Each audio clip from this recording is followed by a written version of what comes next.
the India is the number 2 when it comes to followers. And this shows the great interest, in particular, of the young generations of India in the Olympic movement, in the Olympic athletes, and in the Olympic Games. This growing spirit I could also experience when I visited with Nita Ambani the Academy of the Reliance Foundation, which she chairs, where you could see what is being done for millions of kids here in India, and in particular kids from underprivileged families, to give them access to sport, to give them also access with the new programs we have been starting here in India with Nita Ambani and her foundation, and with Abhinav Bindra, our Athletes Commission member, and his foundation, to access to the Olympic Values Education program.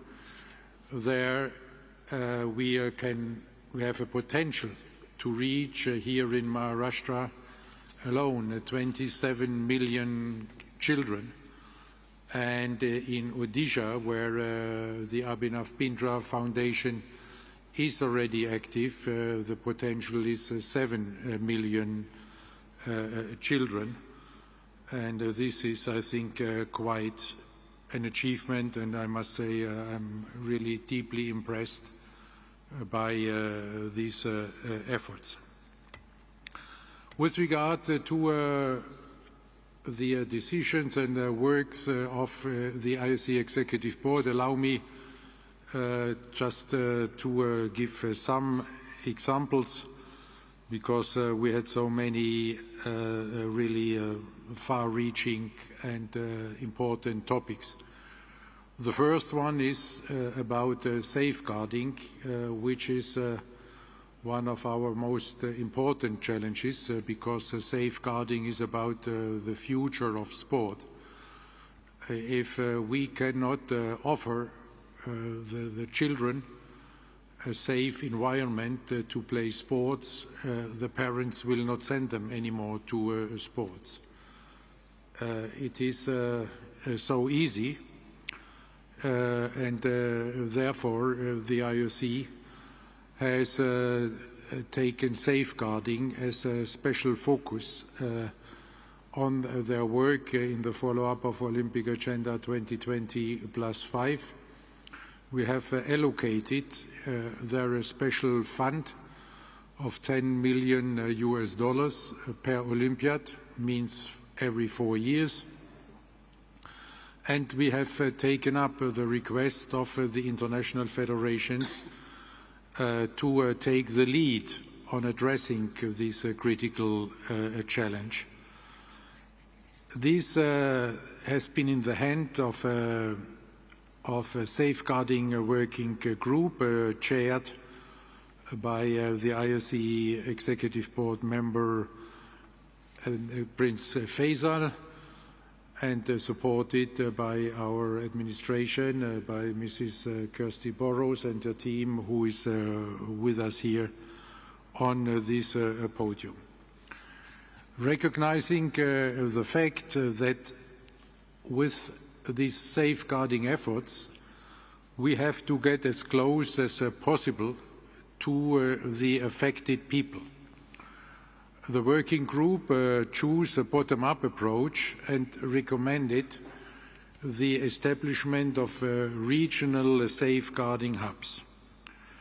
There the IOC Executive Board approved as a kind of pilot projects 2 regional safeguarding hubs in Southern Africa and the Pacific Islands, and to support the initial work for a European safeguarding hub.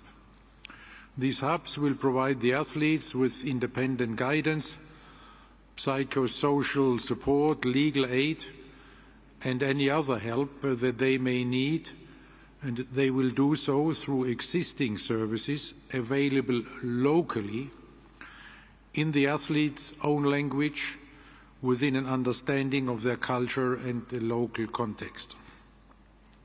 The establishment of these pilot hubs will be overseen by an international safe sport task force that will include representatives from sport, intergovernmental organizations, non-governmental organizations, civil society, and of course athletes. We got an update from the future host commission for the Olympic Games because we asked the future host commission for the Winter Games to evaluate the future allocation of Winter Games following two main criteria. The one, that for sustainability reasons, a future Olympic Winter Games host should have a target of using only existing or temporary venues. Second, proposed snow competition venues should be climate reliable until at least mid of this century. Following these two criteria, there were two studies commissioned by the Commission. One, to identify the national Olympic committees with the most existing IF homologated venues, and another study to check if these existing IF homologated venues would be climate reliable until at least the middle of this century. Today, the future host commission for the Olympic Winter Games presented the first results of these studies.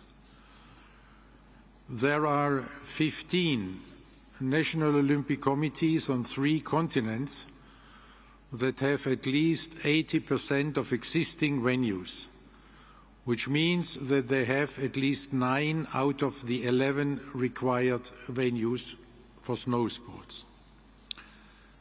10 out of these 15 have either recently hosted the Games or are interested to host the Games in the future.